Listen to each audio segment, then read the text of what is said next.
Vande Mataram, O Vande Mataram, Vande Mataram.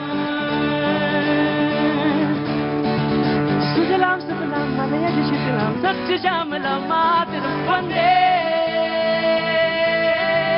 Mataram. Come on, everyone! Vande Mataram. हमसे तुमसे मिलकर बना देश सारा, देश सारा। धर्म मजहब में यूं ना इसको बांटो, सांझ संस्कृति से बंधा देश सारा, देश सारा। एक है हम सभी, एक ही राष्ट्र है हमारा। मेरे साथ गाएंगे, वंदे। इसी एनर्जी के साथ, हाँ, वंदे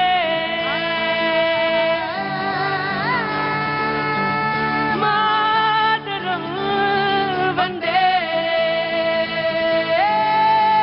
मातरम, ओ वंदे मातरम,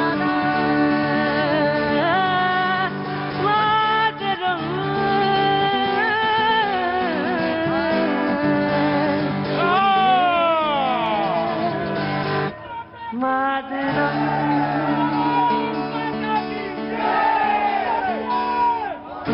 बहुत बहुत शुक्रिया, थैंक यू सो मच।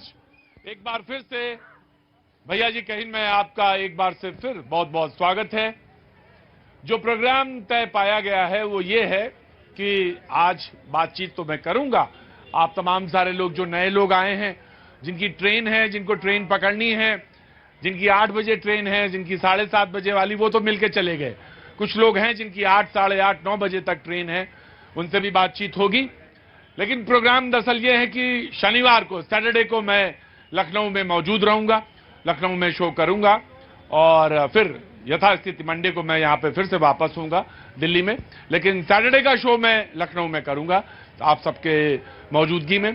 तो जो बातचीत का सिलसिला आज शुरू करने जा रहे हैं, जो तमाम सारे लोग आज मौजूद हैं, उनसे मैं बातचीत जरूर शुरू करूंगा। जी नमस्ते, कहां से आना हुआ? मेरा नाम हरगोविंद सिंह यादव सर।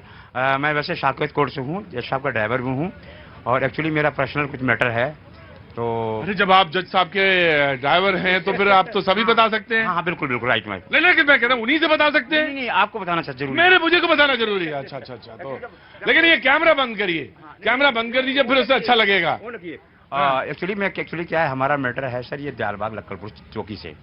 अच्छा, तो मैं पर्सनल मैटर बहुत ज्यादा सुनता नहीं हूं, लेकिन आपका अपनी मर्जी, आप अपनी बात कहना चाहते हैं तो जरूर कहिए, मैं आपको रोकूंगा नहीं। लेकिन मैं पर्सनल मैटर पे ज्यादा ध्यान देता नहीं हूं। समाज से जुड़े हुए तमाम बड़े मुद्दे जो हैं उन पे बात अच्छी लगती है करना, लेकिन क्योंकि एक एक व्यक्ति, एक एक टुकड़ा जुड़ के बनता है पूरा समाज, तो आम आदमी की भी बात होना बहुत जरूरी है। मुझे मालूम है कि गार्ड साहब ने आज आप लोगों को पानी नहीं पूछा है। गार्ड साहब पानी तो पिला दिया करो, इतना तो ना कम से कम करो। ऊपर से सूरज चमक रहा है और पानी नीचे से पत्थर, और पानी में तुम्हारी कंजूसी हो जाती है। उधर पिलाओ पानी, जो बच्चे छोटे छोटे खड़े हुए हैं। जी, तो कहां से आना हुआ साहब आपका? मैं नागपुर महाराष्ट्र से आया हूँ। नागपुर महाराष्ट्र से। जी, तो अभी वापस नागपुर? हाँ, अभी वापस 8 बजे ट्रेन है। 8 बजे ट्रेन है, तो बहुत अच्छी बात है। वो कुछ 8 बजे वालों की बहुत बहुत शुभकामनाएं। कुछ कहना चाहते हैं, कुछ बोलना चाहते हैं? मेरे पापा आपके शो के बहुत बड़े फैन हैं और डेली आपका शो। पापा को बहुत बहुत नमस्ते, बहुत बहुत शुक्रिया, थैंक यू सो मच। और आप कहां से साहब? बिहार से।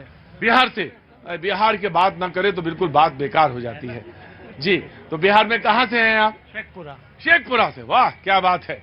जी, कुछ कहना चाहते हैं?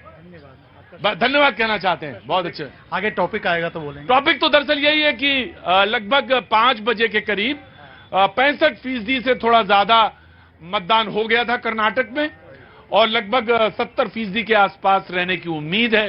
अगर जो लास्ट में जो डिजिट आएगी उससे पता चलेगा, लेकिन 70% के आसपास होगा। अब ये तो मुझे नहीं मालूम कि बजरंगबली पे वोट पड़े कि किस पर वोट पड़े, लेकिन और मैं कर्नाटक में इस बार रहा नहीं, लेकिन मैंने शो तो जरूर किए कर्नाटक पे, लेकिन मैं कर्नाटक में नहीं रहा, लेकिन मुझे अंदाजा नहीं कि इस बार किस पे वोट पड़े और किस पे नहीं पड़े। जी, कहां से आना हुआ आपको? देख के बड़ा अच्छा लग रहा है आप दोनों को, बहुत अच्छा लग रहा है आप दोनों को देख के। कहां से आना हुआ? मेरठ से। मेरठ से, वाह क्या बात है, अच्छी, बहुत अच्छी जगह है, बहुत खूबसूरत। क्या नाम है साहब आपका? शौकीन।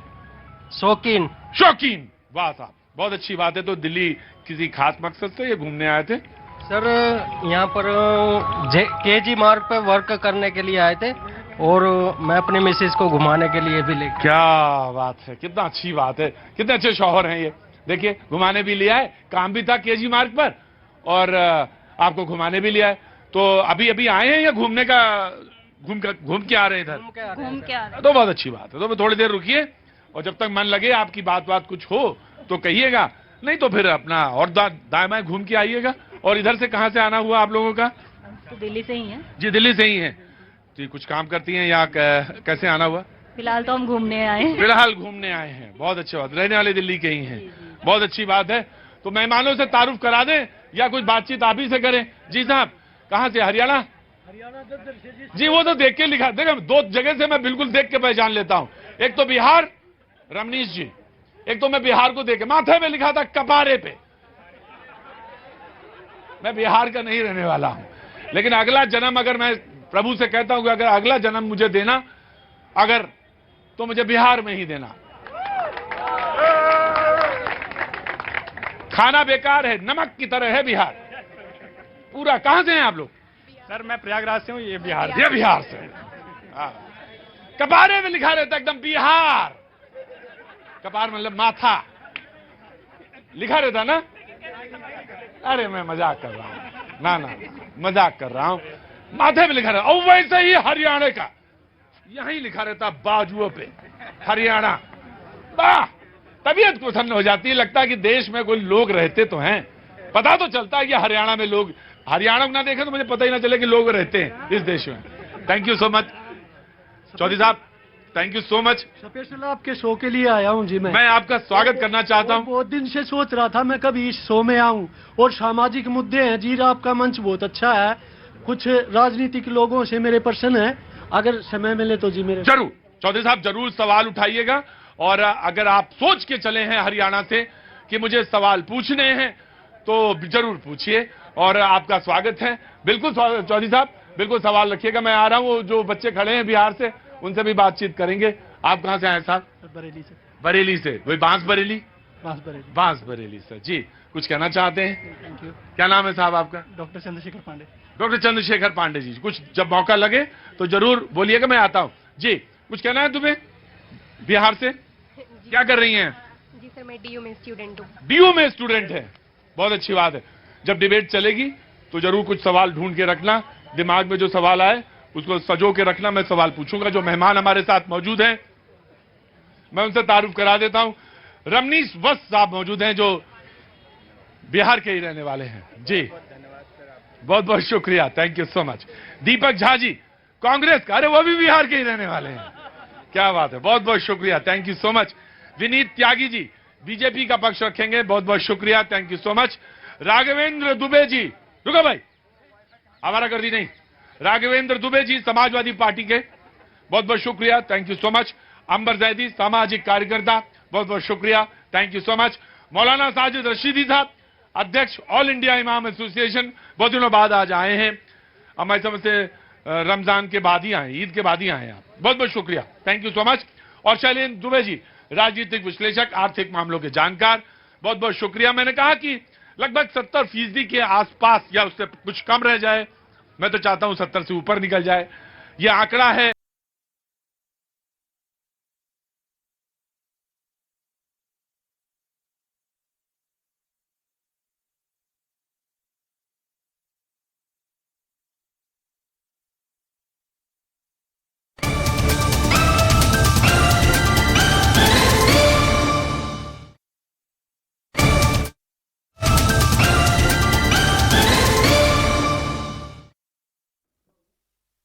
और इस वक्त की बड़ी खबर आपको बता दें, पाकिस्तान में लगातार हाल बेहाल होते चले जा रहे हैं और लाहौर के जमा पार्क में फायरिंग इस वक्त हो चुकी है। जमा पार्क में ही घर भी है इमरान खान का और ऐसे में हालात बेकाबू होते हुए वहां दिखे। बहुत बड़ी खबर इस वक्त पड़ोसी मुल्क पाकिस्तान से आ रही है, लाहौर से, जहां पर हालात पूरी तरह से बेकाबू हो गए हैं। इसका अंदाजा आप इसी बात से लगा सकते हैं कि कल तक सिर्फ तोड़फोड़, फायरिंग और हड़कंप मचा हुआ था, लेकिन आज तो AK-47 चुरा ली जाती है, लूट की वारदात सामने आती है और हालात इस कदर बेकाबू हो चुके हैं कि 14 लोग अपनी जान तक गंवा देते हैं। ये लाहौर के जमान पार्क की तस्वीरें हैं, जहां पर देखिए किस तरह से हालात पूरी तरह से बदतर हो चुके हैं, फायरिंग तक हो रही है। लाहौर, पेशावर, पाकिस्तान, पंजाब, इसके अलावा खैबर पख्तूनख्वा में भी कुछ इसी तरीके के हालात हैं। लेकिन इस वक्त की जो बड़ी खबर सामने आ रही है, भाई उसकी बात है, उसकी ये भावना है और मुझे उसकी कद्र करनी चाहिए। मेरे लिए तो तुम भगवान की तरह हो। जब तुम ये बात कहते हो तो मैं तुम्हारी कद्र करता हूं, जब आप बात कहते हैं तो मुझे उसकी भी कद्र करनी है। लेकिन हाँ, विश्लेषण करने वालों की भी कद्र करनी चाहिए जो वो सोचते हैं। बाबूजी, आपका तजुर्बा क्या कहता है? बाबूजी, बीजेपी के अलावा मैं कुछ नहीं बोल सकता।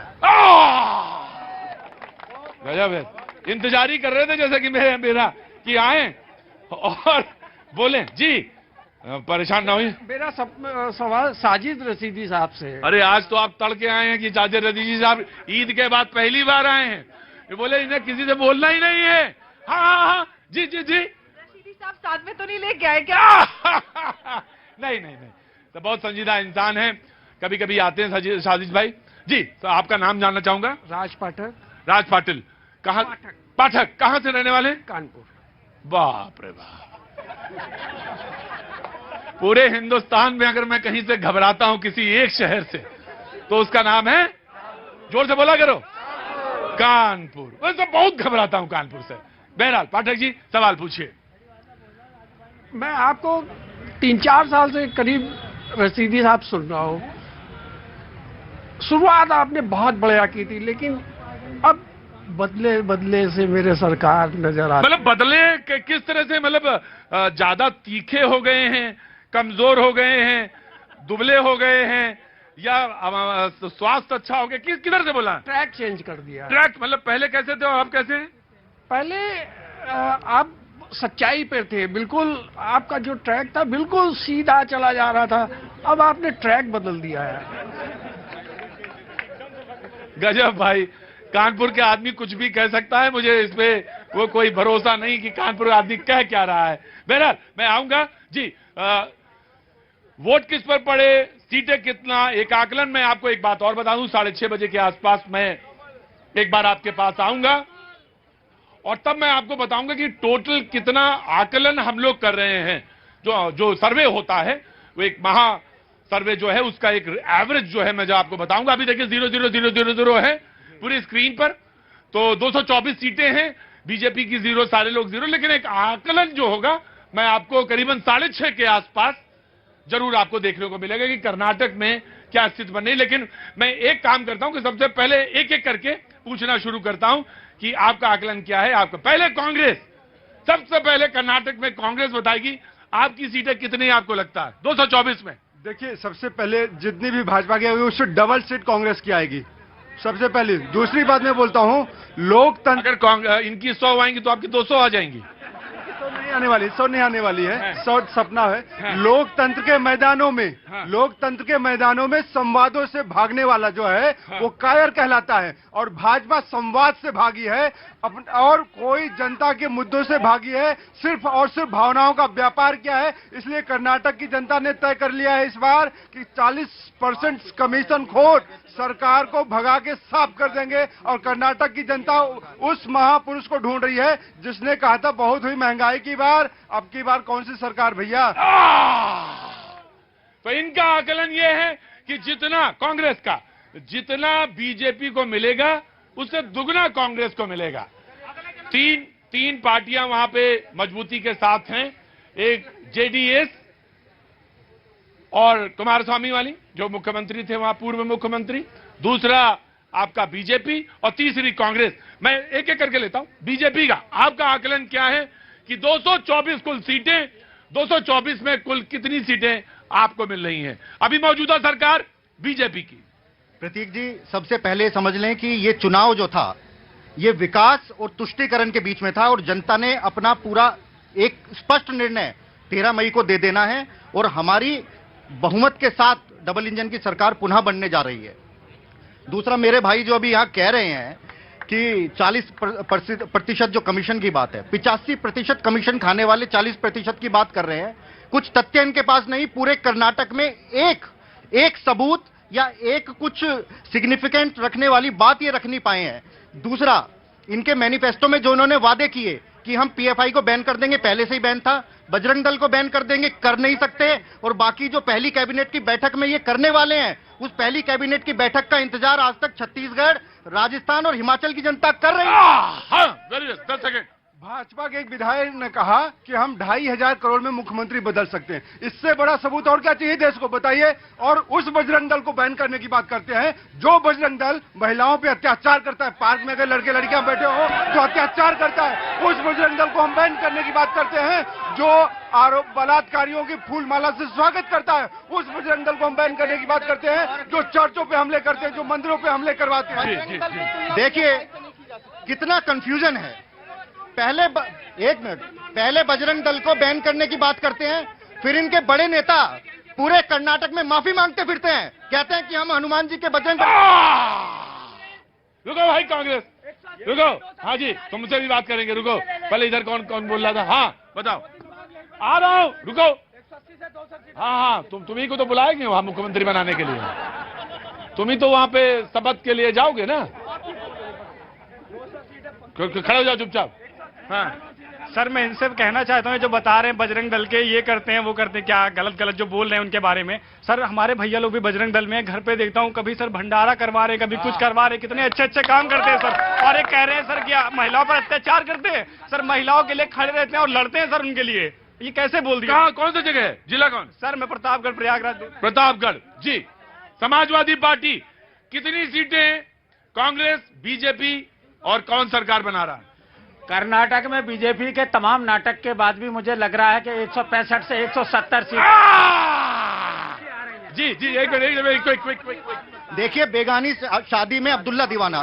कर्नाटक में कांग्रेस बोल रही है, जेडीएस बोल रही है, समझा समाजवादी का क्या मतलब? जी बिल्कुल विपक्ष है। देखिए मतलब तो बजरंगबली का भी विचारों का नहीं था। जिनको ये घसीट के ले आए, अब इन्हें बता दें रेट लिस्ट चलेगी या फिर बजरंगबली इनकी सहायता करेंगे। हनुमान जी तो वैसे ही कह रहे हैं जय बजरंगबली, तोड़ दो भ्रष्टाचारियों की नली। तो अब तो वह अब की बार जो रेट लिस्ट थी 2500 करोड़ में मुख्यमंत्री और 100 करोड़ में मंत्री बन जाओ, पूरी लिस्ट की लिस्ट। जनाब आली नमस्ते जी। सर मैं एक ही चीज बोलना चाहूंगा। कहां से हैं आप? मैं गाजियाबाद से। गाजियाबाद से, तो कर्नाटक में कैसे बोलेंगे? रुको भाई, देखिए पाठक जी आधा खून मेरा भी कानपुर का ही है। अरे रुको पाठक जी, रुको, ऐसा ना। डिबेट में आने की इन लोगों की हिम्मत कैसे पड़ जाती है? और बजरंगबली के ऊपर बात करने की हिम्मत, लानत है यार तुम लोगों पे, शर्म करो। वाले लोग श्रृंगार गौरी का पूजा बंद कराने के लिए यही समाजवादी पार्टी की सरकार थी। मुलायम सिंह जी मुख्यमंत्री थे। अरे भूल गए? आज तुम सनातन की बात करते हो। भगवान वाल्मीकियों ने, दलितों ने हमें रामायण दिया, हमने उन्हें गलत लगा करके रखा, उसके लिए लड़ाई लड़ा। और तुमने अरे रुको भाई, रुको। देखिए, अरे काहे रामचरितमानस बोलना शुरू कर देते दुबे जी? देखिए सुन रहे हैं। हाँ जी, एक जना जला रहे हैं, एक जना बोल रहे हैं रामचरितमानस। सुनिए, हाँ, संजय निषाद ये कह रहे हैं कि शर्म से डूब मरो। आप बीजेपी का पक्ष कर रहे हैं, आप भी शर्म से डूब मरो, इसलिए क्योंकि संजय निषाद कहते हैं खीर खाने से कहीं भगवान राम पैदा नहीं होते, दशरथ के पुत्र नहीं है। उनका पक्ष कर रहे हो और दूसरी चीज को पकड़ रहे हो। अगर हिम्मत है तो कहो कि मुख्यमंत्री ने कहा था हनुमान जी पिछड़ी जाति से हैं, और कहो उप मुख्यमंत्री ने कहा था सीता जी टेस्ट बेबी हैं, उस पर करोगे? एक तरफा बात करने वाले लोग जो राम को समझते नहीं है, इसीलिए कहते पहले निर्मल मनजन सो मोहि पावा, मोह कपट छल छिद्र न बाबा। पहले अंदर ठीक करिए, इस तब अरे बैठो। आज आपका नाम हो चुकी है, वो दशा हो चुकी है कि उत्तर प्रदेश की टंकियां आपको धिक्कार चुकी है। शर्म करो आप लोग, शर्म करो। अरे भाई यूपी में, अरे लो लड़कों से गलती हो जाती है और ये बात करते हैं। सब्र रखो, यूपी में भी चुनाव है, यूपी में झमाझम है, वहाँ बुलडोजर बाबा है बाबूजी, और बुलडोजर बाबा इतना अलर्ट है कि वो देख रहे हैं। उत्तर प्रदेश में इनका कोई दाव चलने वाला नहीं है। उत्तर प्रदेश में भी चुनाव है, उसके भी स्थानीय निकायों के। नमस्ते, कहाँ से आना हुआ आपका? अरे प्रयागराज, दूर हट जाओ थोड़ा सा। जैसे ही प्रयागराज का नाम आजकल आता है मैं 4 फुट दूर हट जाता हूँ। बहुत बहुत प्रणाम है। आप जिस रोज नहाती हूँ मैं, अरे आप बहुत दर्शन करती हूँ। आप पुण्य आत्मा हैं। प्रयागराज में जिसका जन्म हो, वाराणसी में जिसका जन्म हो, वो अपने आप में बड़ा पुण्य आत्मा है। बहुत बहुत शुभकामनाएं आपको। कैसे आना हुआ? हम लोग घूमने आए हैं दिल्ली, मेरा भाई। तो मैं तो कहा 3 जगह घूमिए बस, एक लाल किला, एक कुतुब मीनार और एक भैया आपसे दर्शन करने में आई हूँ। दर्शन करने आए जी। जी, कर्नाटक में आपका आंकलन 224, अभी 0000, 6:30 बजे के बाद एक आंकलन हम आपको दिखाएंगे कि बीजेपी कितना, कांग्रेस कितना, जेडीएस कितना। तो अभी आपका आकलन क्या है, किसकी सरकार बनती हुई आपको नजर आ रही है? सबसे पहले तो कर्नाटका की बात करते हैं। जो 2018 के विधानसभा चुनाव हुए थे उसमें 72 पॉइंट। अरे बेटा, मम्मी से बात कर रहे हो तो कर लो, गर्लफ्रेंड है तो मैं मना नहीं कर पाऊंगा तुमको। ऐसा है, अगर गर्लफ्रेंड है तो सरकार भी रुक जाएगी। मैं बाद में पूछ लूंगा, कोई दिक्कत नहीं। तो पहले गर्लफ्रेंड से बात कर लो, कोई जल्दी नहीं है सरकार की वहां पे। हाँ जी, हाँ। पिछली बार के 2000 खोपड़ी पे खड़े होकर गर्लफ्रेंड से बात करो जी। 2018 में 72% से ज्यादा चुनाव वो मतदान हुए थे जी, और अब क्लियर हो जाएगा। मुझे लगता है 70 के पार तो जाएगा ही। लेकिन हम ये देखने वाली बात होगी कि जो 1985 का से जो अब तक का इतिहास रहा है कि कर्नाटका में कभी कोई सरकार रिपीट नहीं हुई है। तो इस बार जैसे कि दुबे जी कह रहे थे कि क्या संकट मोचन हनुमान इस बार अपने भक्तों के सारे संकट हरेंगे, तो बिल्कुल जो उनकी भक्ति करते हैं, जो उनमें आराधना और जिन पर विश्वास रखते हैं, जो उनके लिए आकर खड़े होते हैं, उनके संकट मोचन उनके हरते हुए नजर आ रहे हैं। ये बात अभी तक क्लियर होती नजर आ रही है। ये मैं अपने अनुभव से, जितना भी मेरा विश्लेषण कहता है मैं उसके हिसाब से कहता हूं। आपके मुताबिक सरकार बीजेपी की 1985 से अब तक नहीं हो पाया था, वो होता हुआ नजर, यानी 1985 से जो अब तक नहीं होता है वो नजर आ रहा है जी। परेशान ना हो ना तुमने तो कहा था पूरे देश में कांग्रेस को देखना है, तो भागना नहीं कहीं, बिल्कुल ना जाना। मैं उसी मानस की पंक्ति बोलता हूं, निंदक नेरे राखी है आंगन कुटी छवा। देखो बगल में रखना चाहिए अपने जी। मैं आ रहा हूं शैलेंद्र जी, आपका आकलन कर्नाटक में क्या होने वाला है? मैं उत्तर प्रदेश का तो बाद में बात करूंगा, लेकिन कर्नाटक में क्या होने वाला अभी 0000 स्क्रीन पे आप देख रहे हैं जी। प्रतीक जी, अनुभव बोलता है। एक साथी ने बात की भ्रष्टाचार के ऊपर, दूसरे ने बात की आस्था के ऊपर, जो तो अनुभव बोलता है। मैं इस बात को दोबारा रिपीट करता हूं और लोग इस बात को सत्यापित करते हैं कि अनुभव बोलता है। और लोगों से मैं प्रार्थना करता हूं कि लोग अगर आप प्रायश्चित करना चाहते हैं तो उनको करने दो। जो राम जन्मभूमि के ऊपर जो भी उनका जो इतिहास रहा है, तो प्रायश्चित करना चाहते हैं तो अच्छी बात है, करने दो। हम सनातनी लोग जो स्वागत करते हैं। विषय है कर्नाटक चुनाव का। सनातनी से पूछ लो कि कुछ रामचरितमानस हनुमान चालीसा आती भी है कि ऐसी सनातनी सब बैठे हैं? पूछ लो, इनको एक भी नहीं आती होगी। इनको तो हर रोज रामचरितमानस की 4 ये बोलते हैं, उसके बाद भी इनकी पार्टी क्या करती है तो आने से नहीं होता। विश्वास क्या है, मान्यता क्या है, वो मैटर करता है। किसी नहीं पढ़ा, मैं इनसे कह रहा हूँ अगर एक भी पढ़ता तो मैंने कहा यही हाथ जोड़ लूंगा। बढ़ जाओ चुपचाप, भगाऊंगा अभी यहाँ से जी। देखिए, ऐसा है, व्यक्ति का ज्ञानवान होना, चरित्रवान होना, 2 बहुत महत्वपूर्ण चीजें हैं। और यदि व्यक्ति आवेश में आके कुछ भी बोले, यहाँ पे मेरी जो है ज्ञान की प्रतियोगिता नहीं हो रही है। विषय जब भी होगा, समय जब भी होगा, तो जाहिर सी बात है मैं नहीं, लोग तय करेंगे कि मुझे क्या आता है क्या नहीं आता जो है। ठीक है ना। 4 वेद, 18 पुराण और 6 शास्त्रों को लेकर जो है, अगर मैं एक श्लोक में इनको जो सार रखना चाहूं, जो है जिसका शाब्दिक अर्थ जो है, परोपकार से बड़ा कोई धर्म नहीं है, जो वेद व्यास जी के द्वारा कहा गया है, और परपीड़ा से बड़ा कोई अधर्म नहीं है। तो श्रीमान जी आपके लिए जो है अनुसरण करने वाली चीज है। नंबर 1। नंबर 2, कर्नाटक। दोनों लोग दुबे हैं, दोनों लोग दुबे हैं। तुम बैठ जाओ चुपचाप, बैठ जाओ। दोनों लोग दुबे हैं और त्रिवेदी तय करेंगे कि बहस चले या ना चले। तुम दोनों लोग ना बैठो, एक दुबे बैठेंगे जी, जल्दी क्लियर। वो श्लोक जो है ये कर ले। कर्नाटका चुनाव की जो बात है, विषय वो है, तो पिछले चुनाव में जो वोट परसेंट था वो 72% था। हाँ। अगर वोट परसेंट बढ़ता है तब तो कोई संभावना दिखती है किसी तरह के बदलाव की, और अगर उसके आसपास रहता है या वो रिपीट होता है तो कोई संभावना नहीं बनती। और जिस तरह से कांग्रेस पहले जो है अपर एज में थोड़ा मिलता दिखाई दे रहा था, लेकिन इनकी तो आदत है सेल्फ गोल करने की। अरे भैया, आप भाजपा या अन्य जो विपक्षी दल जो भाजपा के ऊपर आरोप लगाते हैं कि ये जो पोलराइजेशन करते हैं, आपको बजरंग दल पे बैन की लगाने की क्या आवश्यकता थी? मैनिफेस्टो में उसका जिक्र क्यों किया? आपने बात करनी थी तो डेवलपमेंट की बात करनी थी। राइट मौलाना, मैं एक मिनट मौलाना, आपका आकलन जल्दी से, फिर उसके बाद ब्रेक लूंगा मैं।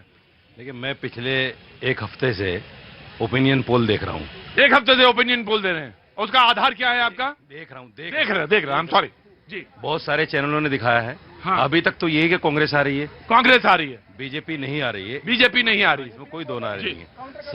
सवाल ये है कि जो लोग सियासत में आस्था को देखते हैं, हाँ। उन्हें अपनी आस्था को भी देखना चाहिए। हाँ, हाँ। मेरी अपनी आस्था क्या है? हाँ।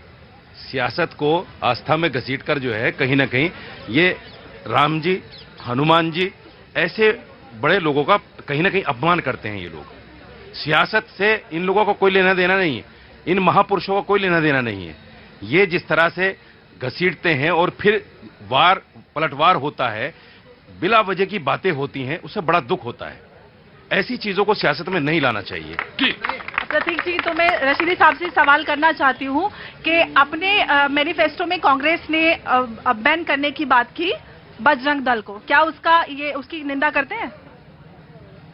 बजरंग दल कोई राम जी का संगठन तो है नहीं, उनके भक्तों का संगठन है ना। राम जी का संगठन नहीं है। तो बात की ना, बैन हो सकता है, जब आरएसएस पे बैन लग सकता है तो उस पर क्यों नहीं लग सकता? अभी खुल गई बोलना। कोई आगे पीछे नहीं, कोई बहस नहीं हिंदू मुसलमान पे। अभी थोड़ी देर में आकलन क्या हो सकता है कर्नाटक में आना शुरू होगा। वक्त थोड़े से ब्रेक का, ब्रेक के बाद वंदे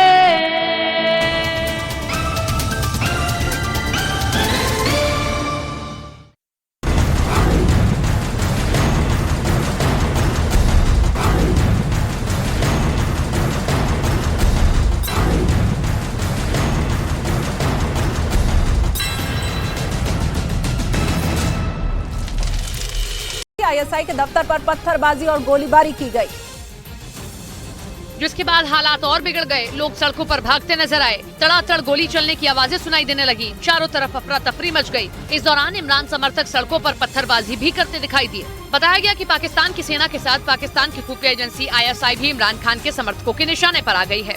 इमरान खान के समर्थकों ने आईएसआई को इमरान की गिरफ्तारी के लिए जिम्मेदार मानते हुए वहाँ जमकर तोड़फोड़ की और पूरे दफ्तर को कबाड़ में बदल दिया। और वहीं पाकिस्तान में इमरान की गिरफ्तारी के बाद से ही शहर के शहर जल रहे हैं। नियाजी की पार्टी के कार्यकर्ताओं ने पूरे पाकिस्तान में बवाल मचाया हुआ है। इसी कड़ी में पाकिस्तान से आए एक वीडियो में एयरफोर्स का एक प्लेन आग की लपटों में जलता नजर आया और पूरा प्लान आग की लपटों में राख हो गया। कुछ ही मिनटों में प्लेन का पुर्जा जल गया और प्लेन से निकलने वाला काला धुआं आसमान में छा गया। आरोप लगाया जा रहा है कि इसे भी इमरान खान के समर्थकों ने आग के हवाले कर दिया। बताया जा रहा है कि पाकिस्तानी वायुसेना के ये विमान मियांवाली बेस पर खड़ा था, जहां पहुंचकर इमरान खान के समर्थकों ने काफी नुकसान पहुंचाया। और कुछ उसी तरह कराची में भी हंगामा जारी है। वहां पर इमरान खान की गिरफ्तारी के बाद से सड़कों पर उतरे लोगों ने तोड़फोड़ की है। बताया जा रहा है कि वहां पर हालात पर काबू पाने के लिए पुलिस और सेना ने मोर्चा संभाल लिया है, लेकिन लोग रुकने का नाम नहीं ले रहे हैं। कुछ इसी तरह के हालात पेशावर में भी हैं। वहां विधानसभा भवन में जमकर पत्थरबाजी की गई। आरोप है कि वहां भी इमरान खान के समर्थकों ने आगजनी की।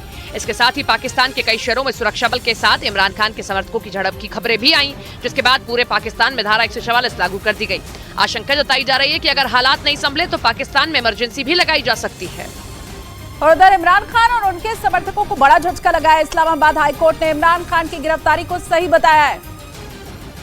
मतलब इमरान खान को अभी जेल में ही रहना होगा।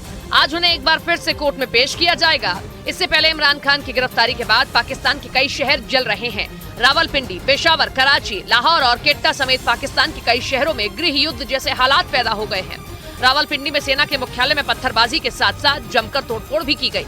इसके अलावा बताया जा रहा है कि लाहौर में इमरान के कुछ समर्थकों ने पाकिस्तानी सेना के एक कमांडर के घर में घुसकर तोड़फोड़ की है।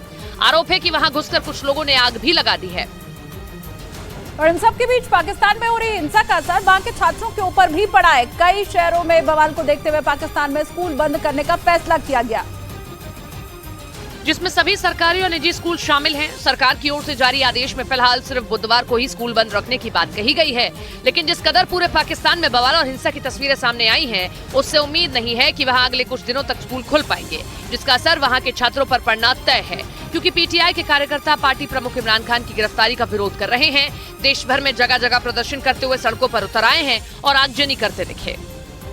और वहीं इमरान खान की गिरफ्तारी के बाद कनाडा में भी विरोध देखने को मिल रहा है, जहां पर इमरान खान की पार्टी पीटीआई यानी पाकिस्तान तहरीक इंसाफ का झंडा लेकर समर्थकों ने प्रदर्शन किया और जल्द से जल्द इमरान खान की रिहाई की मांग की गई। इसके लिए कनाडा के टोरंटो में पीटीआई के समर्थक जमा हुए, जिसमें महिलाओं के साथ साथ छोटे छोटे बच्चे भी मौजूद थे। प्रदर्शनकारियों के हाथ में पीटीआई यानी पाकिस्तान तहरीक इंसाफ का झंडा था। इसके साथ ही कुछ प्रदर्शनकारी पाकिस्तान का झंडा भी थामे हुए थे। प्रदर्शनकारियों ने कनाडा में अलग अलग जगहों पर इमरान खान की गिरफ्तारी के विरोध में प्रदर्शन किया, साथ ही इमरान की रिहाई वाले होर्डिंग भी लहराए। और इधर इमरान खान की गिरफ्तारी का विरोध करते हुए अमेरिका के न्यूयॉर्क के टाइम्स स्क्वायर में बड़ी संख्या में पाकिस्तान के रहने वाले लोग जमा हो गए और उन्होंने इस्लामाबाद कोर्ट में घुसकर इमरान खान को गिरफ्तार किए जाने का जमकर विरोध किया, जिसका वीडियो इमरान खान की पार्टी तहरीक इंसाफ यानी पीटीआई ने जारी किया, जिसमें न्यूयॉर्क के टाइम्स स्क्वायर पर इमरान समर्थकों की भारी भीड़ दिखाई दी। विरोध प्रदर्शन में शामिल लोग अपने हाथों में बैनर लेकर पीटीआई प्रमुख के समर्थन में नारा लगाते दिखाई दिए। और इधर इमरान खान की गिरफ्तारी पर पाकिस्तान में बवाल मचा हुआ है, जिसके बाद अमेरिका ने भी इस पूरे हालात के ऊपर नजर बनाए हुई है और पाकिस्तान में जारी हिंसा और राजनीतिक उथल-पुथल पर सजग है। इसी बीच इमरान खान की गिरफ्तारी पर व्हाइट हाउस की ओर से प्रतिक्रिया आई, जिसमें कहा कि अमेरिका किसी एक नेता या पार्टी का समर्थन नहीं करता है और न ही वो किसी भी देश के अंदर के झगड़े पर कोई रुख रखता है। व्हाइट हाउस की माने तो वो दुनिया भर में लोकतांत्रिक सिद्धांतों और कानून के शासन का सम्मान करने का आह्वान करता है। और इधर पाकिस्तान के पूर्व प्रधानमंत्री इमरान खान की गिरफ्तारी के बाद मचा घमासान लंदन तक पहुंच चुका है। आरोप यह है कि लंदन में पाकिस्तान उच्चायोग के सामने इमरान खान के समर्थकों ने प्रदर्शन किया, जिसका एक वीडियो भी सामने आया, जिसमें देखा कि इमरान खान की गिरफ्तारी के विरोध में पीटीआई कार्यकर्ता लंदन में पाकिस्तान उच्चायोग के बाहर जमा हो गए और इमरान खान के समर्थन में नारे लगाने लगे। वहीं वहां मौजूद इमरान खान के समर्थकों ने शहबाज सरकार का विरोध भी किया। उधर पाकिस्तान के पूर्व प्रधानमंत्री इमरान खान की गिरफ्तारी के बाद से राजनीतिक अशांति का हवाला देते हुए ब्रिटेन सरकार ने अपने नागरिकों के लिए एडवाइजरी जारी कर दी है और अपील है कि पाकिस्तान जाने वाले सभी लोग अपनी यात्राएं कुछ दिनों के लिए रद्द कर दें, क्योंकि वहां अभी हालात ठीक नहीं है। असल में पाकिस्तान के पूर्व पीएम इमरान खान की गिरफ्तारी के बाद पूरा पाकिस्तान गृह युद्ध की आग में जल उठा है। भारी संख्या में लोग सड़कों पर उतर आए, जगह जगह बवाल जारी है। पाकिस्तान के हालात बेकाबू होते जा रहे हैं। ऐसे में दूसरे देशों को भी अपने नागरिकों की सुरक्षा का डर सताने लगा है। और बड़ा अपडेट यह है कि पाकिस्तान के बेकाबू हालात के ऊपर भारतीय सेना भी अलर्ट हो गई है। उसने भारत पाकिस्तान सीमा के ऊपर निगरानी बढ़ा दी है, क्योंकि पाकिस्तानी सरकार बवाल से अपनी जनता का ध्यान हटाने के लिए पाकिस्तान भारत सीमा पर कोई नापाक हरकत कर सकती है, जिसे देखते हुए भारतीय सेना अलर्ट मोड पर है। सूत्रों के मुताबिक भारतीय सेना पाकिस्तान के हालात और वहां की हर गतिविधियों पर पैनी नजर बनाए हुए है। नियंत्रण रेखा और अंतर्राष्ट्रीय सीमा पर बलों की ओर से कड़ी निगरानी कर दी गई है।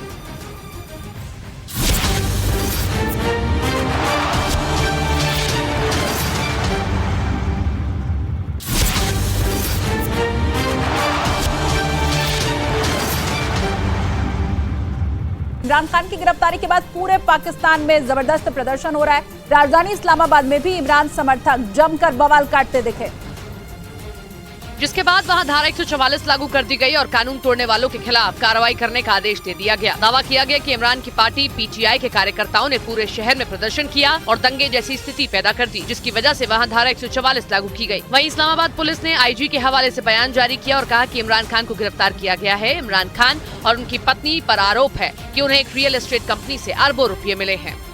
तो इमरान खान की गिरफ्तारी के बाद से पाकिस्तान में हालात बिगड़ चुके हैं। इमरान खान के समर्थक और वहां की पुलिस अब आमने सामने आ चुकी है। हालात को संभालने के लिए पूरे पाकिस्तान में इंटरनेट बंद कर दिया गया ताकि हालात और खराब न हो जाएं, जिसके बाद स्थिति की गंभीरता को देखते हुए पूरे पाकिस्तान में मोबाइल ब्रॉडबैंड को निलंबित कर दिया गया, जिसकी वजह से ट्विटर, फेसबुक और यूट्यूब जैसे सोशल मीडिया साइट बंद हो गए।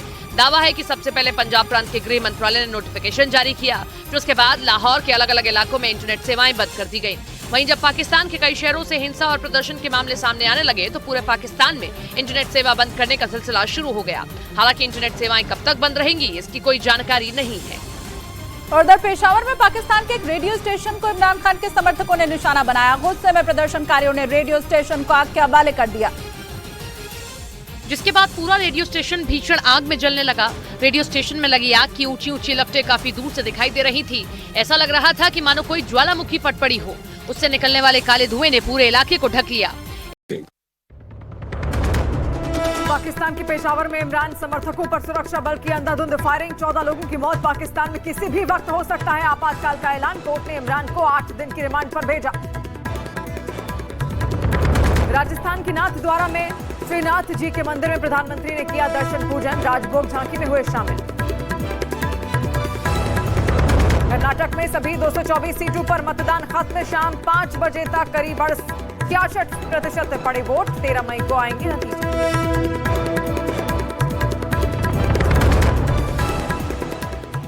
वहां तैनात कई सुरक्षाकर्मी भी चोटिल हुए हैं। और वहीं पाकिस्तान में लगी आग की एक और तस्वीर फैसलाबाद से भी सामने आई, जहां पर पाकिस्तान के खुफिया एजेंसी ISI के दफ्तर पर पत्थरबाजी और गोलीबारी की गई, जिसके बाद हालात और बिगड़ गए। लोग सड़कों पर भागते नजर आए। तड़ातड़ गोली चलने की आवाजें सुनाई देने लगी। चारों तरफ अफरा तफरी मच गई। इस दौरान इमरान समर्थक सड़कों पर पत्थरबाजी भी करते दिखाई दिए। बताया गया कि पाकिस्तान की सेना के साथ पाकिस्तान की खुफिया एजेंसी ISI भी इमरान खान के समर्थकों के निशाने पर आ गई है। इमरान खान के समर्थकों ने ISI को इमरान की गिरफ्तारी के लिए जिम्मेदार मानते हुए वहां जमकर तोड़फोड़ की और पूरे दफ्तर को कबाड़ में बदल दिया।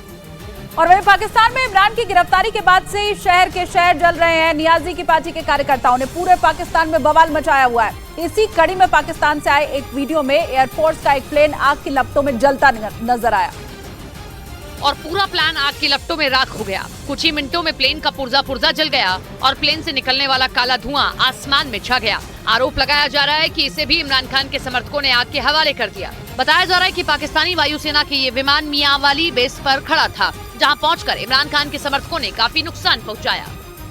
और कुछ उसी तरह कराची में भी हंगामा जारी है। वहां पर इमरान खान की गिरफ्तारी के बाद से सड़कों पर उतरे लोगों ने तोड़फोड़ की है। बताया जा रहा है कि वहां पर हालात पर काबू पाने के लिए पुलिस और सेना ने मोर्चा संभाल लिया है, लेकिन लोग रुकने का नाम नहीं ले रहे हैं। कुछ इसी तरह के हालात पेशावर में भी हैं। वहां विधानसभा भवन में जमकर पत्थरबाजी की गई। आरोप है कि वहां भी इमरान खान के समर्थकों ने आगजनी की।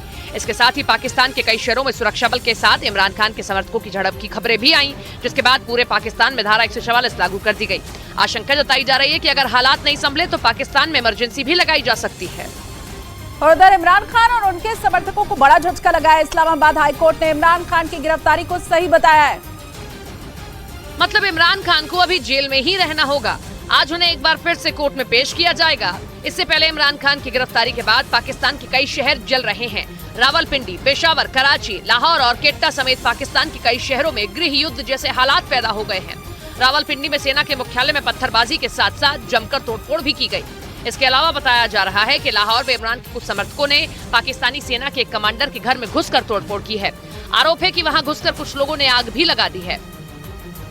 और इन सब के बीच पाकिस्तान में हो रही हिंसा का असर वहां के छात्रों के ऊपर भी पड़ा है। कई शहरों में बवाल को देखते हुए पाकिस्तान में स्कूल बंद करने का फैसला किया गया, जिसमें सभी सरकारी और निजी स्कूल शामिल हैं। सरकार की ओर से जारी आदेश में फिलहाल सिर्फ बुधवार को ही स्कूल बंद रखने की बात कही गई है, लेकिन जिस कदर पूरे पाकिस्तान में बवाल और हिंसा की तस्वीरें सामने आई हैं,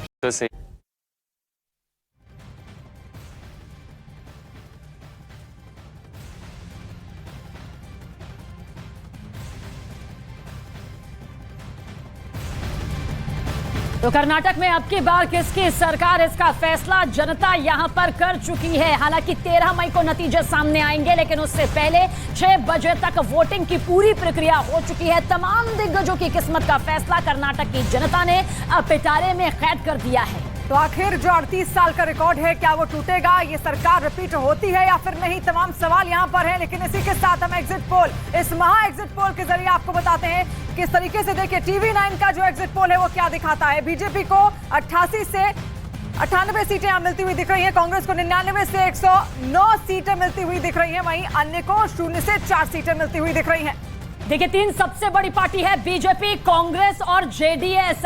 ये TV9 एग्जिट पोल के हिसाब से बीजेपी महज 88 से 98 में सिमटती नजर आती है और इस बार सबसे बड़ी पार्टी बनती हुई कांग्रेस दिखाई देती है TV9 एग्जिट पोल के हिसाब से, यानी कि 99 से लेकर 109 सीटें वो अपने नाम यहां पर कर सकती है और किंग मेकर की भूमिका में जेडीएस एक बार फिर से सामने आ सकता है, यानी कि आर पार की ये टक्कर यहां पर दिखाई देती है। तो TV9 का ये एग्जिट पोल आप देख रहे हैं जहां पर बढ़त मिलती हुई यहां पर 99 से 109 सीटें कांग्रेस के पाले में जाती हुई दिख रही हैं। वहीं बीजेपी के लिए चुनौतियां कम नहीं हैं और ऐसे में अब सवाल यही है कि 38 साल यानी कि 1985 के बाद से कोई भी जो सरकार है वो रिपीट नहीं हुई है। ऐसे में क्या कुछ आंकड़े कहते हैं ये हम आपको दिखा रहे हैं और महा एग्जिट पोल इस वक्त आप देख रहे हैं TV9 का ये एग्जिट पोल हम दिखा रहे हैं जहां पर कांग्रेस 99 से 109 सीटें मिलती हुई कांग्रेस को दिखाई दे रही हैं। वहीं बीजेपी की अगर बात करें तो 88 से 98 सीटें मिलती हुई दिखाई दे रही हैं और जेडीएस किंग मेकर की भूमिका में है और बहुमत किसी भी सरकार को यहां पर किसी भी पार्टी को मिलता नजर नहीं आ रहा है। पिछले आंकड़ों को आप याद करेंगे तो बीजेपी सबसे बड़ी पार्टी बनकर उभरी थी, 104 सीटें बीजेपी के खाते में आई थी, कांग्रेस को 80 सीटें, वहीं 37 सीटें जेडीएस के सामने आई थी। बीजेपी ने जरूर पिछली बार सरकार बनाई थी लेकिन क्योंकि बहुमत साबित नहीं कर पाए थे इसलिए कांग्रेस और जेडीएस को गठबंधन करना यहां पर पड़ा था। लेकिन इस बार अलग अलग राहें हैं। जी न्यूज एग्जिट पोल भी इस वक्त आपके सामने और इस एग्जिट पोल के हिसाब से बीजेपी को 79 से 94 सीटें मिलती हुई दिखाई देती हैं और वहीं कांग्रेस को 103 से 118 सीटें मिलती हुई दिख रही हैं। जेडीएस 25 से 33 सीटों में सिमटती हुई नजर यहां पर आ रही है लेकिन किंग मेकर की भूमिका जेडीएस यहां पर भी अपना सकती है। अन्य में 2 से 5 सीटें जाती हुई भी साफ दिखाई दे रही हैं। यानी कि देखिए जो जादुई आंकड़ा है 113 का वो कोई छूता हुआ यहां पर अगर बात की जाए तो कांग्रेस कहीं ना कहीं दिख रही जरूर है लेकिन साथ साथ बीजेपी के लिए जिस तरीके से चुनौतियां हैं क्योंकि कहा जाता है कि 38 साल में अब तक ऐसा कभी नहीं हुआ है कि जो सत्तारूढ़ पार्टी ऑलरेडी है वो फिर से एक बार सत्ता में आए।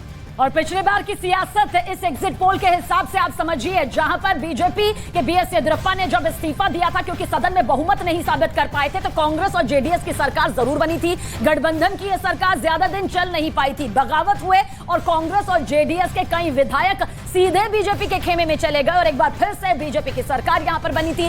रिपब्लिक एग्जिट पोल का भी डेटा इस वक्त आपके सामने जहां पर रिपब्लिक एग्जिट पोल के हिसाब से बीजेपी को 85 से 100 सीटें यहां पर मिलती हुई दिखाई देती हैं और कांग्रेस की बात करें तो 94 से 108 सीटें मिलती हुई दिख रही हैं। अन्य के खेमे में 2 से 6 सीटें जाती हुई दिख रही हैं और जेडीएस 24 से 32 सीटों में ही सिमटती हुई यहां पर जरूर दिख रही है। लेकिन देखिए जो जादुई आंकड़ा है 113 का उसके आसपास कोई फिलहाल भटकता हुआ नहीं दिख रहा है। हालांकि पूरी जोर आजमाइश की गई जिस तरीके से लगातार रैलियां कांग्रेस हो चाहे बीजेपी हो हर कोई वहां पर मेहनत झोंकता हुआ जरूर नजर आया। लेकिन ये रिपब्लिक एग्जिट पोल हम आपको दिखा रहे हैं जहां पर कांग्रेस 94 से 108 सीटों उसको मिलती हुई दिख रही हैं और बीजेपी यहां पर 85 से 100 सीटें बीजेपी को मिलती हुई दिख रही हैं। हालांकि जनता जानती है कि आखिर उन्होंने किन मुद्दों को लेकर आज वोटिंग की है।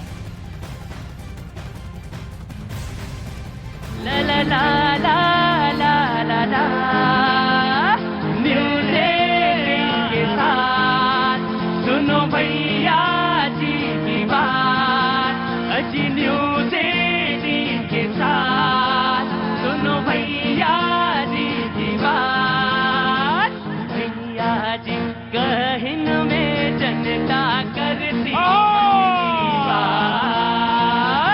बहुत शुक्रिया, थैंक यू सो मच। तो जो एग्जिट पोल, हाँ आपका बिल्कुल नजर वहीं पे है। क्या नाम है आपका? सुधींद्र सुभाष वर्मा। तो क्या लग रहा है वहां पे तो 108 तक कांग्रेस को दिखा रहे हैं जो अभी तीन जगह के जो सर्वे हैं, बीजेपी को लगभग 100 के आसपास दिखा रहे हैं। सर वो मीडिया का अनुमान। एक मिनट रुको, भारतीय जनता पार्टी जी सर वो मीडिया का अनुमान है। मेरे हिसाब से मेरा व्यक्तिगत राय है 148 सीट बीजेपी की रहेगी। 148 और बीजेपी की एक मत से सरकार बनेगी वहाँ। यही जो बता रहे हैं आप, दिल्ली से कर्नाटक का देख रहे हैं। क्या बात है गुरुजी, क्या नाम है आपका? सुधींद्र सुभाष वर्मा जी।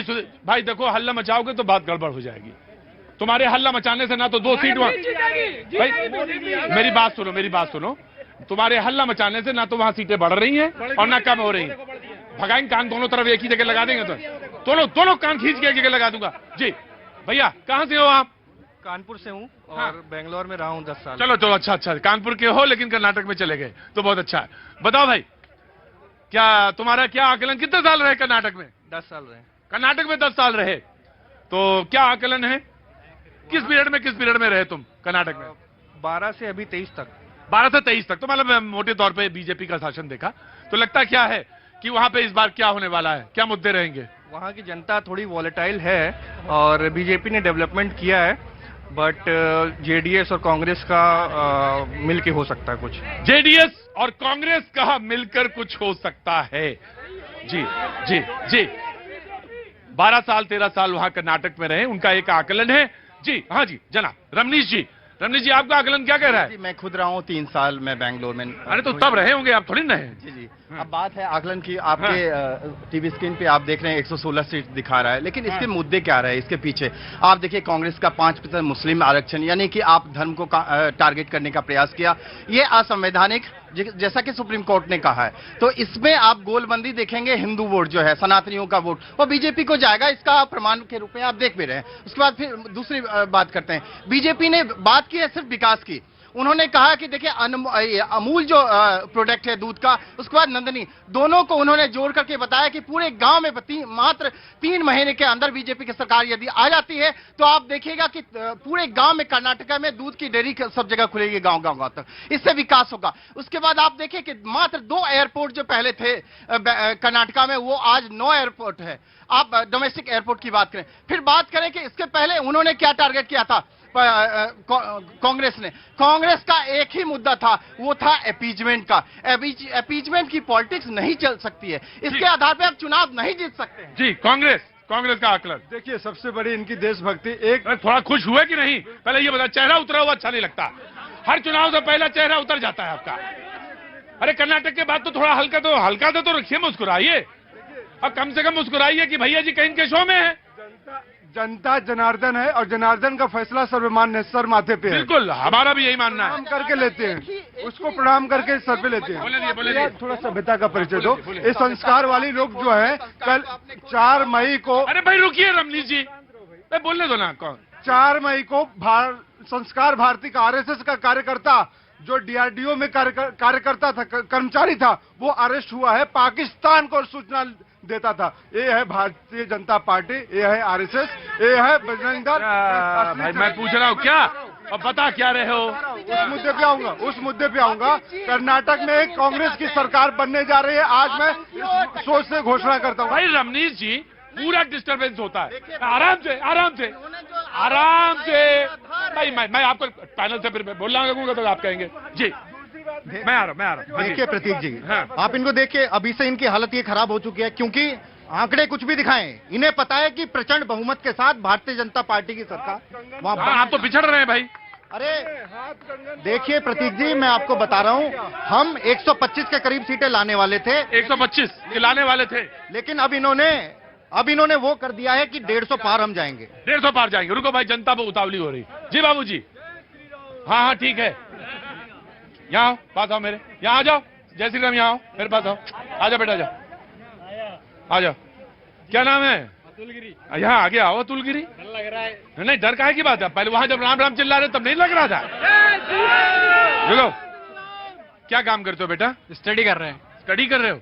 काहे की स्टडी कर रहे हो? एसएससी की तैयारी। हाँ, तो उसी में लगो बस, है ना।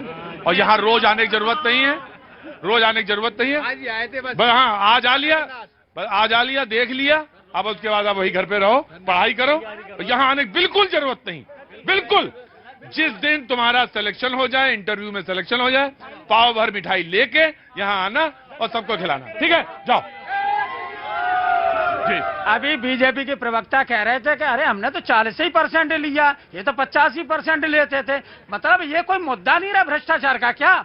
इन्होंने अब की बार बजरंगबली को गलत छेड़ दिया। उनकी पूंछ में जो इन्होंने कपड़ा लपेटा है ना, अब इन्हीं की कहीं लंका जल के राख ना हो जाए, क्योंकि भ्रष्टाचारियों को वो छोड़ने वाले तो है नहीं।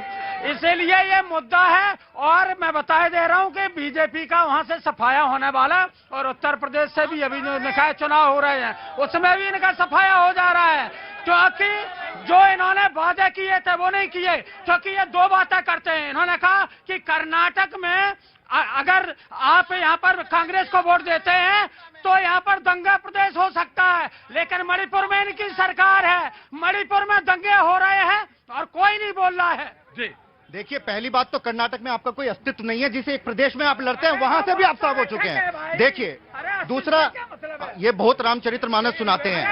लेकिन हमारे वेदों में भी लिखा है कि अधर्मी कितना भी वेदों को पढ़ ले, रामचरितमानस पढ़ ले, उसका कुछ नहीं हो सकता। उसका सबसे बड़ा उदाहरण जो है वो समाजवादी। अधर्मी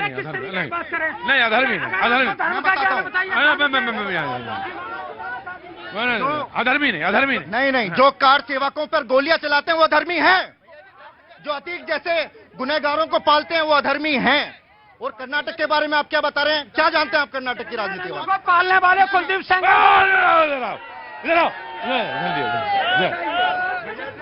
रुको जी। देखिए, जब समाजवादी पार्टी कर्नाटक के बारे में बात करती है वो बड़ा ही हास्यास्पद है, क्योंकि आप कितनी सीटों पे लड़ रहे हैं, कितना आपका वोट शेयर है, क्या बताएंगे? आप उत्तर प्रदेश की बात करिए ना, 2017 और 2022 में आपका सुपड़ा साफ क्यों हुआ? आराम से वन बाई वन। जी मैं आया। रुको चौधरी साहब, सॉरी बहुत देर से आया मैं। आप अंदर ही आएंगे क्या? कोई बात नहीं जी। बोलिए चौधरी साहब, कहाँ से आए पहले बताइए। मैं जी झज्जर हरियाणा से आया। झज्जर हरियाणा, बहुत अच्छा सुंदर जगह है झज्जर हरियाणा। हाँ जी, जो सामाजिक मर्यादाओं के विषय में ब्रेक से पहले प्रकरण भी था और मेरा जो कुछ पूछना था वो भी उसी में आ जाएगा। हाँ। मैं 2 प्रश्न करता हूँ, एक तो बताता हूँ मैं। जल्दी बोलिए कि कर्नाटक का मामला रेलगाड़ी वहीं रुकी है। हाँ, जो बोला था महापुरुषों का राजनीति के अंदर क्या कार्य है, उसका एक मैं प्रमाण देता हूँ। वेद के मंत्र का भाष्य बोलता हूँ। विद्या की शिक्षा की वृद्धि करने वाला, शुभ गुण कर्म स्वभाव युक्त, राज्य की रक्षा के लिए यथा योग्य ऐश्वर्य का बढ़ाने वाला, धार्मिकों को रक्षा करने वाला, ईश्वर उपासक ही नेता होना चाहिए। और ये प्रमाण सबके लिए, पूरे समाज के लिए है। और उसके बाद में एक जो मेरा व्यक्तिगत, जो मैं स्पेशल इसी प्रोग्राम के लिए आया हूँ, समाज के लिए, पूरे देश के लिए, हमारे जो ये नेता होते हैं सब पार्टियों के, डिस्ट्रिक्ट हेडक्वार्टर के अंदर, सचिवालय के अंदर एक विधान है हमारा, उसके अंदर 4/5 भाग अपने इलेक्टेड सदस्य होते हैं योजना समिति के, और सब ने मिलके जो इनकी लंबी चौड़ी फौज होती है कर्मचारियों की, अधिकारियों की, प्रतिनिधियों की, और जो इनके साधन होते हैं उनका आउटपुट ठीक इसी तरह से मिलना चाहिए जैसे आपके जो ये आदमी आके इधर कनेक्टिविटी करके ब्रॉडकास्ट करते हैं, थोड़ी देर के अंदर पूरे देश के अंदर अपना आउटपुट पहुंचाते हैं। इनका जो आउटपुट होता है सभी वर्गों का, कई समाज के अंदर जो इनके जो कार्यकर्ता है उन तक भी इनका लाभ नहीं पहुंचता। यानी जो योजनाएं हैं सरकार की, जो सरकार की योजनाएं हैं, जो कार्यकर्ता हैं वो निचले स्तर तक उस योजनाओं के बारे में बताएं और ये समाज के हर स्तर तक, लेवल तक जाए। ये जो बात आपने बोली, चलें जी। चूंकि मैं सेफोलॉजी मेरा इंटरेस्टिंग एरिया है, पिछले 2018 का मैं अगर आंकड़ा रख दूं तो 13 सर्वे आए थे प्री पोल, और उसमें से 13 में से 11 जो सर्वे दिखा रहे थे कांग्रेस की सरकार, और वो मोस्टली नॉर्थ इंडिया और वेस्ट इंडिया के थे, और 2 जो सिर्फ थे जो साउथ इंडियन एजेंसी के थे वो बीजेपी को लीडिंग पार्टी दिखा रहे थे। वही हुआ। तो सर्वे जो है तमाम गलत हुए हैं, हमें इंतजार करने की आवश्यकता है। और मेरा यह आकलन है कि या तो बीजेपी अपने दम पर बहुमत में आ रही है या फिर हंग असेंबली होगी। देखिए, एक चीज तो है, जो चुनाव हुए हैं पिछले समय में, बड़े चुनाव जितने भी हुए हैं उसमें जो भी चुना गया है जिसने, वो एक ही पार्टी चुनी गई। ये पहली ऐसा लग रहा है पहली बार कि कहीं ऐसा तो नहीं चुनाव फंस रहा है, क्योंकि एक बार लग रहा है कि पूरी कंप्लीटली एक सरकार बनी है। तो ये एक बहुत महत्वपूर्ण बिंदु है जी। देखिए, आपका सर्वे और जितने भी चैनल, मेरा सर्वे नहीं है, तमाम चैनलों का सर्वे है, उसको दिखा रहा हूं मैं समझ नहीं पा रहा हूं कि ये हंग असेंबली कैसे बता रहे हैं इसको। हाँ। सारा कुछ सामने है, बिल्कुल साफ दिख रहा है कि कांग्रेस आ रही है, प्लस जेडीएस उसके साथ में खड़ी है, फिर भी ये हंग असेंबली बता रहे हैं। ये सपना कब आया इनको? जेडीएस इनके साथ खड़ी है, ये सपना कैसे आया? क्या मिलकर चुनाव लड़ा था इन्होंने? जो आपको सपना आया है कि बीजेपी के साथ जाएगी जेडीएस? नहीं, सपना आपको आया है या डील हो गई है? नहीं, हमें नहीं आया। मैंने तो स्पष्ट कहा है, या तो भाजपा बहुमत में आ रही है या हंग असेंबली होगी। जेडीएस से डील हो गई क्या बीजेपी की? जी जनाब बोलिए। जेडीएस दो मतलब 10 सीट भी नहीं ला रही है जेडीएस। उसके जो तमाम वोटर थे, जो मैसूर रीजन का था, वो मुस्लिम पूर्णतः कांग्रेस के साथ गए और उसके हिंदू। मैं बता दूं कि जो दक्षिण कर्नाटक का हिस्सा है, वो इलाका जो है, जो मैसूर के आसपास का इलाका, वो इलाका है जहां जेडीएस का प्रभाव सबसे ज्यादा होता है। आपके मुताबिक 10 सीटें आ रही हैं? 10 सीटें भी नहीं आ रही हैं सर, नहीं आ रही हैं। 107 से 112 ये बीजेपी को आएगा और 104 से 107 कांग्रेस को आएगा। जेडीएस 4 से 7 सीटों पे या 9 पे अटक सकती है। कारण मैं बता देता हूं, पिछले 1 वर्ष से कर्नाटक चुनाव के मोड में था जब से हिजाब प्रकरण हुआ। एसडीपीआई का वो हिजाब प्रकरण भारतीय जनता पार्टी के लिए हो गया। और दूसरा चीज, यहाँ तीनों पार्टियों के लिए एक जीवन का संघर्ष था। राहुल गांधी की भारत जोड़ो यात्रा, येदियुरप्पा के बिना मोदी का चेहरा और जेडीएस की अब खत्म होती ही स्थिति। अंदर आ जल्दी जल्दी। देखिए, मैंने ये बात कही थी कि ये चुनाव बहुत महत्वपूर्ण है कांग्रेस के लिए भी और बीजेपी के लिए, क्योंकि दक्षिण का रास्ता खुलता है बीजेपी के लिए और कांग्रेस के लिए। जब सारे किले ढह हो तो उसमें कर्नाटक जो है संजीवनी की तरह काम करता है। ये बात महत्वपूर्ण है। लेकिन आपने बहुत अच्छा आकलन है। एक लेखक का आकलन है सर, एक लेखक का आकलन है, वो पढ़ना होता है। इसलिए बिल्कुल बोलिए। मैं राजनीतिक विश्लेषण पे नहीं जा रहा हूँ। जो देख रहा था 1 साल तक समाज का अध्ययन जो किया था, आपने बताया जी, येदियुरप्पा के बगैर, येदियुरप्पा के बगैर बीजेपी के लिए या मोदी के लिए परीक्षा है। राहुल गांधी की भारत जोड़ो यात्रा और जेडीएस का हुआ ये अस्तित्व की लड़ाई है।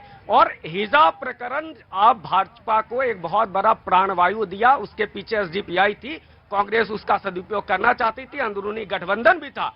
लेकिन जो बजरंग बली आए, लेकिन एक बात तय है कि 13 तारीख को हनुमान चालीसा पढ़ेगा कौन, ये समझ में आया। हाँ जी, हनुमान चालीसा कौन पढ़ेगा? ये जनता पढ़ेगी या मोदी जी पढ़ेंगे या योगी जी पढ़ेंगे, आके कौन पढ़ेगा? इनकी हालत देखिए, सारे घर परिवार की बेइज्जती करवाने में जुटे हैं। अच्छे खासे आदमी है, घर के पढ़े लिखे आदमी हैं। हद है बेवकूफी की। जी जी, जनाब जनाब जनाब। प्रतीक भाई देखो, ऐसा है, शर्म आती है मुझे आप पे, शर्म आ रही है। छोटे छोटे बच्चे होंगे आपके और शराब पी के यहाँ पे आप आए हैं, शर्म नहीं आती? बेवकूफ आदमी। हमको भी आ रही है। जी प्रतीक भाई, मैं देखो 2 दिन पहले आपका प्रोग्राम हुआ था। किसी ने बोला राम का घर गिरा दिया, किसी ने बोला राम का घर बना दिया। तो हम जवाब देने आए थे उस बारे में। करते चले थे यही बात बनाने के लिए, यही बात बताने के लिए आए हैं। जल्दी जल्दी। हम कहते हैं सारा जग है प्रेरणा, प्रभाव सिर्फ राम है, भाव सूचियां बहुत है, भाव सिर्फ राम है। बहुत अच्छा, बहुत बहुत शुक्रिया, थैंक यू सो मच। जी जनाब आली, जनाब आली। देखिए, आकलन आए हैं और 3 बहुत महत्वपूर्ण पॉइंट इन्होंने बताए और निश्चित तौर से वो बहुत महत्वपूर्ण पॉइंट। मैं उनकी एक बात से सहमत नहीं करता कि भाई रुकिए, मैं आ रहा हूँ जी। हिजाब प्रकरण वो सीधा बीजेपी को जा रहा है, ऐसा नहीं है। वो बीजेपी के खिलाफ जा रहा है। हिजाब प्रकरण जो है बीजेपी के खिलाफ जा रहा है, बिल्कुल खिलाफ जा रहा है। वो संजीवनी कह रहे हैं उसको। हालांकि अभी द केरला स्टोरी आई, आप क्या देख रहे हैं उसको? सारा कर्नाटक जो है कहीं ना कहीं वापस आ गया। किसके पास? बीजेपी से अलग हो गया, कांग्रेस के पास आ गया। बिल्कुल हारा है। आप देखिएगा 13 तारीख में हनुमान चालीसा राहुल गांधी पढ़ेंगे। जी जनाब आगे। जी मैंने जी हनुमान चालीसा तो वही पढ़ेंगे जो हनुमान भक्त है। जिनको राम पे विश्वास नहीं तो वह हनुमान चालीसा कैसे पढ़ेंगे? और 2024 के लिए ये आज के जो कर्नाटक का चुनाव है वो तय करेंगे रास्ता के किसकी सरकार बनने वाली है। और मुझे लगता है कि 2024 अभी से क्लियर नजर आ रहा है, बल्कि काफी पहले से नजर आ रहा है। और जनता चुन चुकी है कि 2024 में क्या होने वाला है और ये आज कर्नाटक से भी तय हो जाएगा। लेकिन हम अगर बीजेपी की, कांग्रेस की या जेडीएस की बात करते हैं तो जेडीएस की, जैसे कि भाई साहब ने बताया, वो अपने अस्तित्व की लड़ाई लड़ रहे हैं। लेकिन यहाँ पे मुकाबला जो है सीधा बीजेपी और कांग्रेस के बीच में है। कांग्रेस कुछ खासा जनता को नहीं दे पाई है, ये उसकी सबसे बड़ी प्रॉब्लम है। जनता की नब्ज नहीं पकड़ पाती और जनता की नब्ज बीजेपी बड़ा अच्छे से समझती है। जी सर, सबसे पहले सबको गुड इवनिंग। तो क्या है सर, मैं गौरव हूँ, आप जानते होंगे मेरे को। इन्होंने कई आज हनुमान जी के बारे में बोल रहे हैं, सब बोल रहे हैं। लेकिन एक बात आप सबको बोलना, विपक्षी दलों को, आप बोलते हो कि जय श्री राम के बारे में बोलते हैं। आपने और कांग्रेस के नेता जो हैं, युवा नेता राहुल गांधी, जय सिया राम बोलते हैं। इस पर काफी डिबेट होती है। तो मुझे एक बता, जय श्री राम क्यों बोलते हैं? क्योंकि जब हनुमान चालीसा पढ़ते हैं उसमें दोहा होता है, श्री गुरु चरण सरोज रज गुरु सुधार, इसलिए होता है। जो हाँ जी सर। और दूसरी बार राहुल गांधी और ये भी बोलते हैं कि वो ओम नमः शिवाय आरक्षण को मैं आता हूँ, पूरी हनुमान चालीसा में आता हूँ। जी मैं आता हूँ। बीजेपी देखिए प्रतीक जी, कोई संशय नहीं है, स्पष्टता के साथ भारतीय जनता पार्टी बहुमत के साथ डबल इंजन की सरकार बनाने जा रही है। जी मैं प्रश्न करता हूं कुशल नेतृत्व की। आप देख रहे हैं कि प्रधानमंत्री मोदी का कुशल नेतृत्व ने भारत जो है 10वें अर्थव्यवस्था से 5वें अर्थव्यवस्था पे है। आज पाकिस्तान की हालत आप देखें, कुशल नेतृत्व वहां पे तब ये कहते हैं, कांग्रेस के आरोप लगाती है कि बीजेपी, आरएसएस, वीएचपी ये सब विभाजनकारी एजेंडे चलाती है। पाकिस्तान में कौन चला रहा है? पाकिस्तान में तो ये सारी संगठन नहीं है। उसके बाद आप हालत देखिए, इसका मतलब क्या है कि कुशल नेतृत्व नरेंद्र मोदी का आप देख सकते हैं। यदि आप कुशल नेतृत्व देश को नहीं मिलेगा